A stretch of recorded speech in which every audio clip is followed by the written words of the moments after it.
This media is brought to you by Polyscope.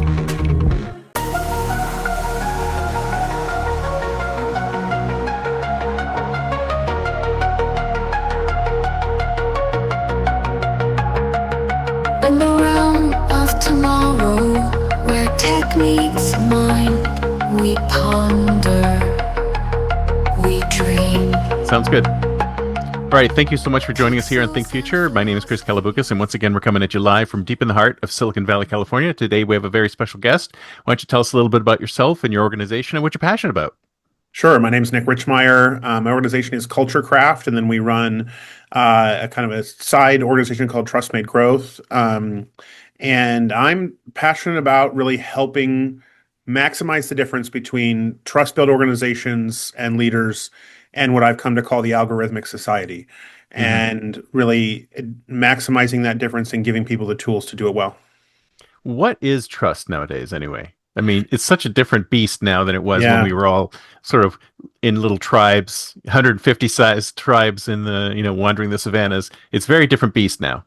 Yeah, I actually try to help people get back to that sort of neurological basis, because I think it has been so confused by how the word has been used, particularly through the last 25 years.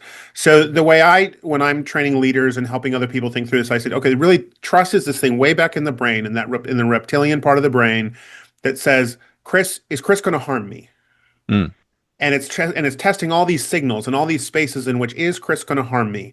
And the more that you check the box that you're not going to harm me, the more I kind of open up the conduit to be able to see you through my five senses. Right. So trust is this really powerful thing that opens us up to the world around us. And the more that trust is decayed and the more that we're in that sort of reactive reptilian space, we literally shut down our senses. We can't even take in the world. Now, that word trust was used to validate all kinds of data scraping and all kinds of Web 2 things that dramatically shifted how we use the word. But at a fundamental level, humans are humans and our biology is going to win.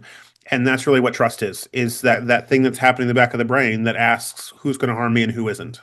Right. So, I mean, people say, I have this conversation with people all the time. They're like, oh, haven't we evolved from that? Haven't we changed? And I said, no, the dinosaur brain is still there, right? Right. We've just layered another brain on top of it. Yes.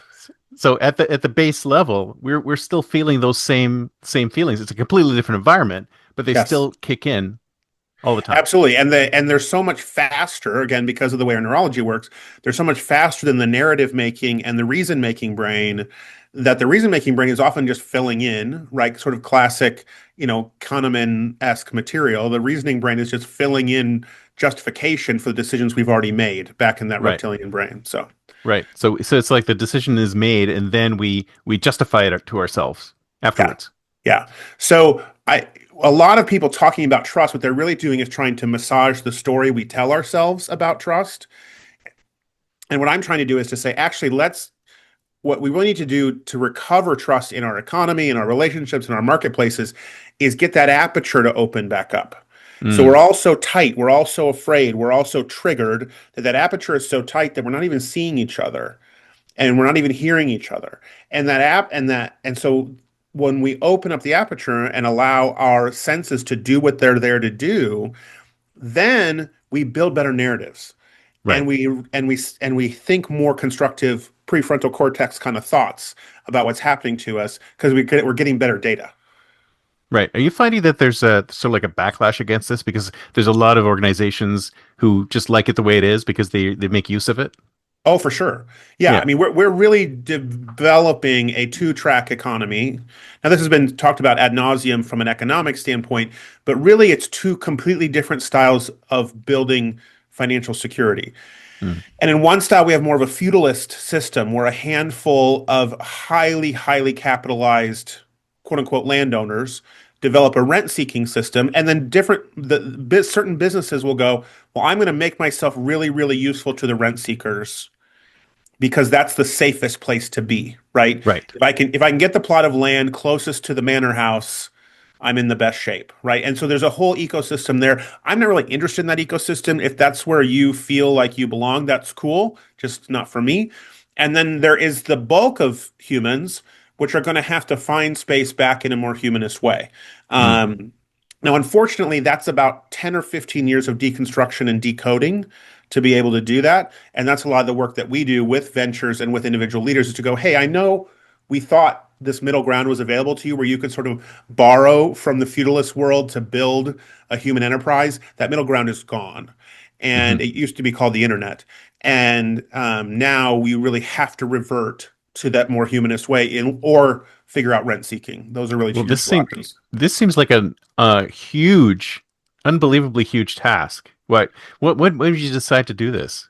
Well, I don't consider the whole thing my task, right? I'm just one guy trying to, Right, but you're a scratch a surface. warrior in this battle for Yes, sure. I am. Yeah, I'm flag waving, right? I do believe in the quorum principle, and the quorum principle is just that all major social movements didn't require a 51% majority; they required 3.5% Hmm. of a coherent group trying to make things better. So, as we're working within industries, we do a lot of work in professional services and the creative industries, and as we're working in those industries, we're trying to find that 3.5%.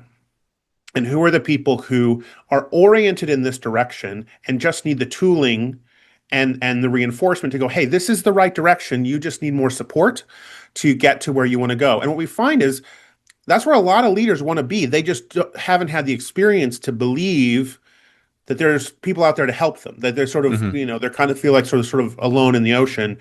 And the reality is there's a lot more people who are oriented this way than not, but we haven't developed a shared language around it necessarily that was terribly effective. Um, and so that's a lot of what we're working on is helping people to deliver or discover these shared frameworks and shared language and go, oh, we're actually all doing the same thing. And it's actually not so scary. And we Right. can collaborate and work together. Does that? But has anybody come to you and said, "Well, this is great, but it's going to take me to it was going to put me at a disadvantage to everything else that's out there." I don't know. I don't know that I think I'm certainly certain people have come to that conclusion and then I just don't hear from them versus Right? like, They're like, "This is not going to um, help me." So, poof, out. yes. It's Um, it's a great vision, yeah, but I yeah, think the closest I've gotten to sort of overt feedback around that when people are willing to be more vulnerable is to, and actually be in the conversation and say, that sounds hard. mm, Right. In anything when described in its sort of most grand form, it always sounds hard because it has sort of revolutionary overtones to it. And what I show people is no, this is really, really, really pragmatic, right? So for like individual practitioners, we talk about how do you have what we call a noticing meeting? And we just get in the habit of learning how to be noticers again, opening the mm, aperture. That's really, really tactical, and anyone can do it. And once you build the skill of running a noticing meeting, all of a sudden opportunities start opening up and new conversations start opening up, and the universe validates you, right? Human cognition validates you for your behavior. From a operational running a business standpoint, we actually try to help people do less. Because mm, part of the reason why they're so mentally overrun as CEOs and CEOs and presidents, part of the reason why they're overrun because they're doing too many things. right, for Because sure, this system over here has co-opted them into running their business to feed these mega businesses. exactly, So if exactly. we That's what can, they feel that they have to be there because that's the only place there is, right. And right? so we slowly, really gently, I'm big into gentle maturation. We slowly go, what if we stopped this? Can we just experiment with that and give you that mental space back or potentially that budget back? Mm, Right. And then let's see how that happens. Because most human beings can't activate a way forward when they're neurologically overrun. right. And part of what the internet has done is neurologically overrun almost everybody. Yeah, it's designed to Right. By overrun us. design. Yes, by design. Hmm. Well, So when I just did a podcast with somebody else, and we were talking about how resistance is data, right? So when I run into resistance to me, which I get resistance all the time, I just know that that's data, and what that tells me is that person has reason to be defensive. They have the way their life is going, their business is going, their whatever their mental overload. They have reason to be resistant. So I'm not going to fight the resistance. That's crazy. mm, I'm going to see if I can help them get to the engine behind the resistance and bring down all of that intensity. right. So tell us more about this noticing meeting that you were talking about. Well, like, how does that work? Yeah, Sounds so it interesting. really is I mean, at a base level, it's just slowing yourself down to one, allow for silence, two, first notice what's happening to the person in front of you. And that seems really simple, but it actually takes a really significant cognitive shift for Mm. me to go, am I focused on what I'm going to say next, or focused on my fear of being asked the wrong question that I don't know the answer to, or focused on all of these sort of flittery things that are keeping me out of my body and out of the conversation? Or can I be feet on the ground, butt in my chair, seeing how Chris is receiving what I'm saying? Right. So simply that. And then from a conversational strategy, it's how do I focus on various different ways to go, tell me more about that. Mm. Tell me more about that. Tell me more about that. And I'm watching for trends. I'm watching for themes. I'm watching, and I'm treating myself like a reporter, or like, I'm triggering all the curiosity energy I have and releasing myself from the need to be noticed. Mm. Right. And so that's entirely what the algorithmic society has trained us all to be, is that, well, we have to get attention. Absolutely. Otherwise, we're completely invisible. Otherwise, we're screwed, right? And Seth Godin, even last week, was like, well, the number one thing is attention and trust. I'm like, well, those two things run opposite each other, so this is terrible advice. Thank you, Seth Godin, for your terrible advice. Thanks, Seth, for your wonderful advice again. Yeah, that's fighting for attention and fighting for trust are cross purposes. Yeah. And so you have to choose. And a noticing meeting means I'm going to choose to let go of my need for attention. And what happens, not in every meeting, but in enough meetings to validate it, is all of a sudden healthy humans will reverse and go, well, tell me about you. Mm-hmm. Right. And all of a sudden, not only are you getting to share about yourself with a receptive person, but that person has softened because they've been seen. Mm. And, I forget, I should remember the source of this quote, but the quote is that being listened to is so close to being loved that it's almost undistinguishable. Wow. And so it seems so contradictory to what we do, contradictory to what we're doing today. Yes. It's like a complete opposite. And it's like that the fear of doing something like that seems petrifying to a lot of people. We are all very, very, very afraid. Yes. Yeah. Yeah. And so we teach very tactical, strategic, how to run a venture kind of tools in our training programs and with our clients.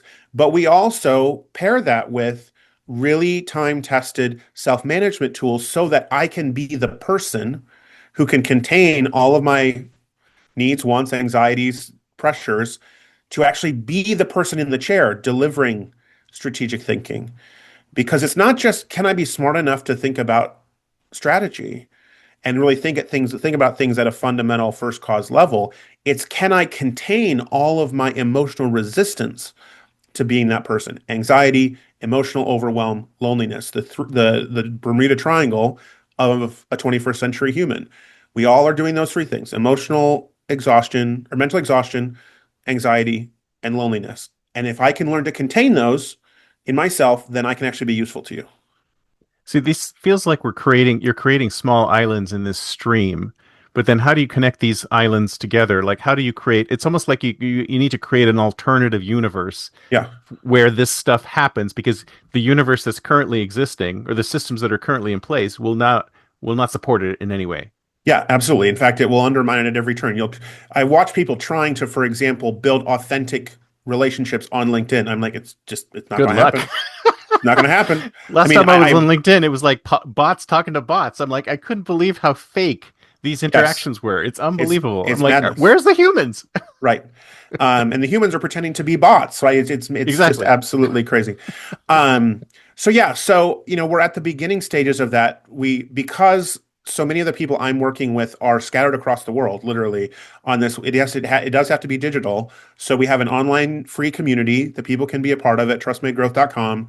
And it literally is a safe space to just be this kind of person and work through the challenges of being this kind of person. And sometimes that's silly, and sometimes it's deep, and sometimes it's, and people in our guild will find other people locally and go have coffee with them. And so I'm very aware that it's going to take social reinforcement to help people be the kind of leaders we need to be to press forward into the world that's been offered to us. So we're trying to start building in those layers of social support and reinforcement. Yeah, because it almost like you absolutely have to have that because where else are you going to go? Yeah, You can't find it where you are now. right. So are you seeing that this is going to is this going to expand? Like, is this where your future vision of this is? Is it going to expand into something that then becomes a sort of like an alternative place? Or do you think this sort of sense will infect whatever else is out there I don't and feel a change it need to, overall? yeah, I don't feel a need to control it. So I don't Mm, need, like I don't need to build the super platform where every person who is doing or is functioning. In fact, it's impossible, right? There are beautiful, lovely people that I know that are functioning and working in the world in this kind of way, and they're not online. So they can't, yeah. they're not going to be in that guild. Um, and so I don't need to create the one-stop shop, the Twitter for deep thinking people. That would be horrifying. Um, I don't know. There might be a market for that anyway. yeah, maybe. Um, I want people. What has happened and what will continue to happen is as people settle into their own strength and their own ability to segregate from all of that uh, distraction and uh, theft, basically, of attention and resources. Um, they find their own way, right? Mm, And maybe they're going to start their own thing, or maybe they're going to focus in on their local community, and so they can do it in physical spaces. I'm always jealous of people who can do it in physical spaces, because I think that's really where the magic is. And we're going to experiment through the guild a little bit more with IRL and how we can maybe do a thing in Denver and do a thing in Minneapolis and those kinds of things. But yeah, I don't know. I don't know where it all goes because I'm not a world builder guy. Like that's not my strength. And it's also not my passion. Like I don't care. mm. I just want to invest in what matters and see what beautiful things come from that. Yeah, I think that we are seeing trends back to this IRL way of doing things. It's like COVID blew it all up, Yeah. but now we are starting to see that sort of thing happening again. Because I mean, I was involved in something called Rise, where it was an online offline event, so you had offline events Yeah. all the time. There's something new here called Just IRL, which is people getting together in real life, speed friending and Yeah. connecting with each other. They connect with each other online as well as offline. So Yeah. I'm starting to see a trend of these things happening where more and more people do want to get together. But at the same time, I'm seeing like a greater trend of, oh, well, I can see 10 people online when I have to see two in person. So there's a dichotomy happening here. And, I'm not sure which direction is actually going to win in the end.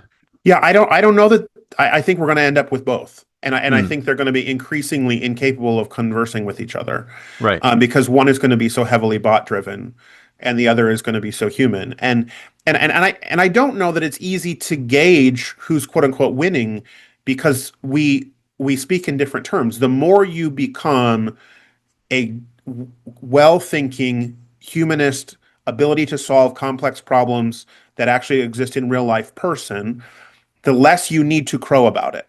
Right. And so the successful people in these kinds of spaces, I think, get quieter. Yeah. And That's so exactly what therefore happens. it's hard to see them quote unquote winning. Yeah, somebody was postulating this on Substack the other day. It's like, can you actually exist? Can you actually have a business? Can you run your life without any kind of online presence whatsoever? And I thought that was an interesting question because there are people out there who are running businesses and they're doing quite well. I mean, they get business through word of mouth Yeah. and they're doing quite well without any kind of online presence whatsoever. But nowadays, it seems like we have to be there. We have to be visible somewhere because even as a backstop or a reference or something, I mean, if I was hiring somebody, I mean, nowadays, you can't hire somebody if they don't have a LinkedIn profile, if they don't Yeah. have reams of social media out there for you to reference. So how do we get away from that? Well, I think you don't have to. What I would say to people is abstinence is a legitimate strategy. And if Mm, that's the right thing for you, I support total abstinence, right? right. And then, of Because these course, the are, first thing people say is, then you'll completely disappear and you'll be invisible yeah, and no that's one will know insane. who I you mean, let's are. just be honest that saying because you're not in some ones and zeros ecosystem that's controlled by a massive global corporation, and then you cease to exist, that is mental illness being speed fed into people's existence. That is Exactly. insane. Um, Now, that is to say, we also can be pragmatists about this, right? So maintaining a LinkedIn profile is not the same as believing I have to constantly feed LinkedIn with content to sublimate my fear of failing in my profession, right? Hmm. Those are two different things. I can maintain a LinkedIn profile. I may even Sure. post now and again, but I don't have to give it the energy and the attention that it's demanding of me. Yeah, Or which is I why can people make use AI to do their stuff to say, well, here I'm giving it my energy, my tiny little trickle of energy, but everybody knows it's not real. right. Yeah. And so if it's valid, again, if it makes sense to be in the great global Rolodex that is LinkedIn, then do it, Mm. right? If it makes sense to have a one-page website that, clearly makes people gives people easy access and says click here to schedule a meeting, there's, again, I'm not trying to be a digital purist. This isn't about, like driving tractors and like if you want to do that, it's great. I mean, like again, if Mennonite is your path, again, abstinence is a legitimate path. That's right. But that's not what this is. This is about retaining agency. And part of retaining agency is that I can live with ambiguity. I can live with the ambiguity of I hate LinkedIn. Mm. I absolutely despise it. And I participate there because it is effective in one small way for some things I'm trying to do. And I can live with that ambiguity because I'm a whole complex grown ass person Right. versus I don't have to subscribe to one religion or another. Right. Absolutely. So, so do you work with individuals, or how do you actually operate? Yeah. So we have a venture side, which is we take leadership teams through strategic programs to help sort of figure out where their growth challenges are, where they've perhaps overinvested in tooling that's not serving them, where kind of root cause kind of discovery kind of work. So we work with organizations from 3 million to 100 million to solve those kinds of problems with the culture craft team. And then the developmental arm is with individuals and like small agency owners and other things and doing training and development, and we do license some IP through those programs as well to help them in whatever way get on this path for their own businesses. So these are small companies or Yeah. individuals. Yeah, And that are in the coaching program. Yeah. so can you talk about, like, you don't have, you can talk about in generalities, but a success story from one of these companies or one of these individuals. Sure. Yeah. I mean, we had a guy that I've known for a long time that ended up joining through the guild. And he ended up being in the first cohort of what we call Strat One, and was really looking to develop. He works in fundraising for nonprofits and was looking to develop a fundraising function. Right. Just again, everybody's trying to do three jobs at once, so he's like, well, I could do some coaching and whatever in addition to his current work. And we were able to really quickly get him stood up through the program, help him sort of refine his offering. And then he licenses out our front end analysis tool. And from the vantage point of the clientele, it looks like him, right? He's providing this tooling, this essentially this kind of root cause research in the first 30 days of his offering. That root cause research in the first 3 days of his offering produces real clarity for him as we've worked on him with his clients. Produces real clarity for him on what am I actually solving for, Mm. right? Because he gets hired to be like, hey, we need you to find some big donors for us, Yeah. right? But that's not the issue, right? If you're having donor issues, the real problem is like 7 layers down, Yeah. and it's bounced between a bunch of normal people's resistance and fear and doubts and all of that emotional stuff that we just talked about.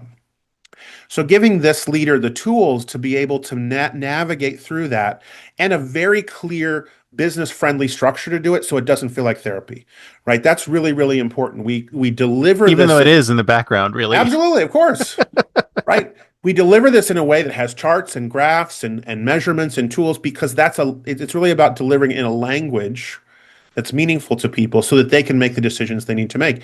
And now he's able to take what would have ostensibly been a very difficult fundraising practice and really run a nonprofit strategy practice that gets people down to root cause so that they can then be effective raising funds, right? Nice. And he's not just the tail wagging the dog, or the dog being wagged by its tail, I guess is probably more accurate in the metaphor. Nice. Nice. So it's time to think like a futurist. It's the year 2036. Yeah. Where are we going to be? Like, is this movement going to grow and create something completely different for us to latch onto? And I love it, by the way. I'm going to sign up if I can, as soon as I can. And or is it going to be eradicated at some point by the machine? Well, I don't think it'll be. I mean, if it gets eradicated by the machine, then we're at sort of end stage human experiment because, Right. and that whatever, then that is what it is. End of the world, end of humanity. I don't really believe that's going to happen, but not much I can do to stop it if that's really where we're going. I think what was more likely is, which is what has always consistently happened in human experience, is our innovations sort of calcify and centralize more and more capital and power. Mm. And we've seen cycles of this over the 2,000 years of modern history, modern and pre-modern history. Power and industry and resources centralize and capitalize, and then they calcify and collapse in on themselves. Right. So that system, we know where that eventually goes. Will that happen in my lifetime? Probably not. So I don't think it's in our 10-year time frame. I think in our 10-year time frame, we continue to drift in that sort of techno-feudalist way. And a handful of us, I hope a really big handful, maybe two handfuls of us, end up having a really good time just being humans together and having mercantile style commerce and helping each other grow businesses and grow communities and just do the things that humans do. And it's going to be a really good time and we're going to have a blast doing it. And all the while, we're actually going to extract these technologies from the tech farm and use the ones that work for us and jettisons the one that don't. It's going to be great. I think that is where this goes in 10 years. Because I think there's just a rising tide of people who are just not interested. Like they're just Yeah, it's happening. I hear it every single day. People are like, "How do I get me off this treadmill? Get me off yes, this treadmill." Yeah. yeah, and there is zero confidence in. I would say in the more than the middle. I think more than 50%. I think there is zero confidence that that technology as a force is going to solve these problems. That is a massive innovation since COVID. Mm. Prior to COVID, there was a fundamental belief that if we just let technology do its thing, it's going to fix our problems for us. And that belief no longer is the prevailing belief. There is at least mild skepticism everywhere. Mm. And that mild skepticism, again, resistance is information. But we have technology firms that are designed to resist information. And so, to their peril, right? Depending on how long this takes. Exactly. And so where does the AI fit in all this? It's just going to make things worse. I mean, is right. it possible In some ways, to use AI it? is a massive gift because it Yeah. shows how fraudulent everything is. Yeah. Right. So I was talking to one of our leaders about this morning. Right. 10 years ago, or 15 years ago, you might click on a Facebook ad and go, I'm probably going to get something good from this. Mm. Right. We were neurologically still open to the like, hey, these platforms are, there's probably some problems, but it's generally fine. And I might, right. And so the blending of human experience and digital extraction was really hard to parse. Mm. Right. They've looked and felt similar. Like, you're messaging with your grandma on Facebook, and then maybe you're buying something from an ad, and that didn't feel super weird, and right, et cetera. Today, that bifurcation is so clear Oh yeah. if you want to look at it. Now, some people are like doing this, so they're like, well, what's wrong with Facebook? I'm like, well, okay. I take the good with the bad, right? Because Right. this is how I communicate with my grandma, right? This is the only Yeah. way I can do it. Yeah. And again, we can borrow from, if the only way to communicate with grandma is DM on Facebook, you can figure out how to do that and not be a part of the extraction machine. But again, I think AI has really been terrible and destroyed, a lot of good and obviously had enormous environmental effects. There are places where AI has really interesting technology, but that's a separate conversation altogether. From a cultural standpoint, AI I think we'll look at it as a long-term gift because it showed us how fake the fake really was. Right. And you just watch, we mentioned LinkedIn, we watched a platform like LinkedIn just sort of melt into botland. That's exactly where it is. In Yeah. fact, a lot of these sort of the dead internet theory Yeah. is come back again because AI is now starting to kill everything. Yeah. So, I mean, how do you feel about that? Do you think it's legit? Oh, I think it's I mean, done. I mean, I yeah. wrote a piece in 2024 called "The World Ending Whimper," and the open internet was toast in 2024. There Mm, is no open internet. Google will try to convince you that there is, to sort of validate its monopolistic claims on basically all of life. But there is no open internet, has not been for some time. And the internet is as an open field of human derived information and connectivity is over. It is yep. toast. Yep. Yep. Yep. So that happened last 2 years ago. Yeah, Or I think even at earlier, least. as far as I concern, as far as I can tell. I remember reading an article at one point where they said that most people experience the internet through five Yep. gateways, Yep. and if those five gateways are whenever those five gateways came into power, that's it. That was the Yeah, I end. mean, I think it by 2024, I was ready to publish about it. So it probably happened much sooner, right? It Oh took me yeah, some time to be like, okay, I feel confident enough to say this out loud. Um, yeah, I mean, Google, Meta, maybe a little bit OpenAI today, Netflix, Spotify. These are the gatekeepers of your digital experience, and they have told you that they never want you to get past the gates. yeah. I mean, you can go past the gates, but hardly anybody ever does. Yeah, Right. because they've built all kinds of resistance. Hmm. They've made it harder. They made it less interesting. They've incentivized you to not do it. They've intentionally dopamined you so that you're willing to accept worse and worse information. Yep. Right? I mean, they're literally drugging users at a mass Yeah. scale.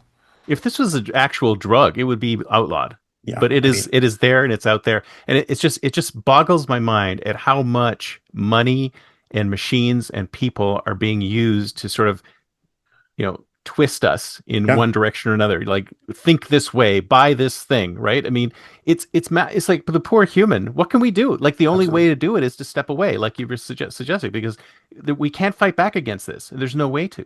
Well, we're not built for this, right? And that Yeah. was he was actually a leader of a really, I think, healthy and good AI company. She runs a determinist AI, not a LLM, who said it to me on one of my podcast episodes. She said, "We're not built for this." Mm. And so you put humans, I mean, if you feed humans nothing but methamphetamines 3 meals a day, then yeah, they're gonna die, Yeah. right? So you put humans in an information environment that intentionally undermines the base neurology of how we work, then yeah, we're going to cave into ourselves. Yeah. And the Yeah. evidence of this is so expansive. This is not, I mean, like people, when people want to debate this, I'm like, okay, I don't need to be in this conversation. Yeah. Read one of the 500 scholarly articles, medical journals. Read the report from our own Department of Justice about what Google admitted to when they were Yeah. under examination. I mean, this is not up for debate.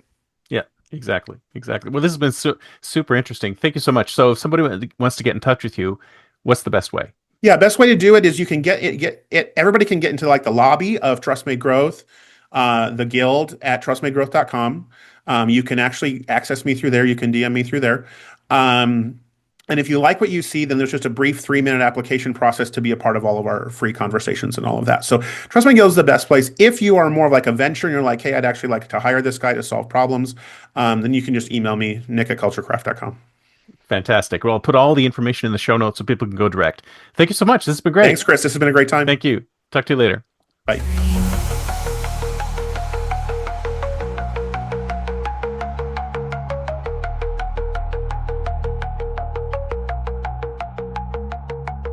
Pixels and philosophies merge and mold, a future untold, unseen.